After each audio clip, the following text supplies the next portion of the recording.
அடுத்ததாக இந்த நாச்சியார் சுகந்தின்னு ஒரு அக்கா, அவங்க வந்து திடீர்னு யோசிச்சிருக்காங்க. யாரும் தெரியுமில்ல, இந்த பஸ்ஸில் வந்து ஒரு பையன் தொங்குனான்னு சொல்லி அடித்தாங்க, அப்புறம் சிறைக்கு போயிட்டு வந்தாங்கல்ல அவங்க.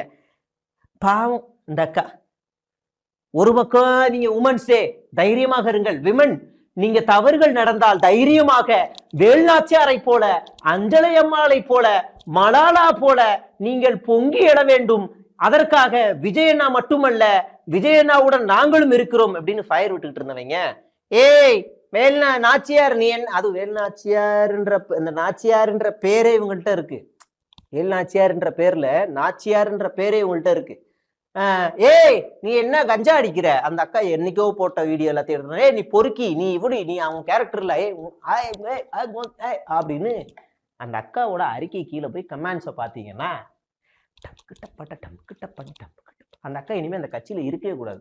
நானும் நேர்காணல் கேட்டேன், மெசேஜ் இன்னும் பார்க்கல.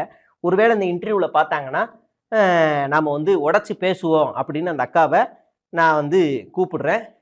என்ன பேசுவாங்க, கூப்பிடுவாங்களான்றதெல்லாம் நமக்கு தெரியல. நேற்று தான் அவங்களுக்கு ஒரு குறுஞ்செய்தி அனுப்பி ஒரு நேர்காணல் போகலாம், நீங்கள் வாங்கன்னு சொல்லியிருக்கேன். பார்ப்போம், வந்தாங்கன்னா அந்த அக்கா இன்னும் கொஞ்சம் எக்ஸ்க்ளூசிவாலாம் சொல்லுவாங்க. அடுத்ததா ஒரு பொறுக்கி சரத்குமார் அப்படின்ற ஒரு பொறுக்கிக்கு, கில்லி சரத் அப்படின்றவருக்கு அவரே அறிவிச்சுக்கிட்டாரு, அவர் தான் அடுத்து வேட்பாளர்னு சொல்லி அவரே அறிவிச்சுக்கிட்டாரு. இந்த கார்டு பார்த்தா உங்களுக்கு தெரியும். ஆனால் அவருடைய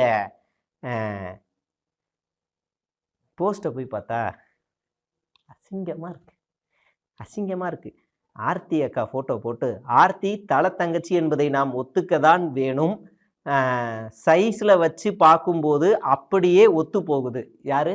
பிக் பாஸ் ஆர்த்தி அக்காவை அந்த கில்லி சரத் போஸ்ட் போட்டிருக்காப்புல. அப்படியே அந்த போஸ்ட்டுக்கு கீழெல்லாம் போய் பார்த்தீங்க அப்படின்னா, வயசான அஜித்குமார் சின்ன பொண்ணான காஜல் கூட ரொமான்ஸ், சூரியவம்சம் ட்ரோல் அப்படியே செமையா பொருந்துது.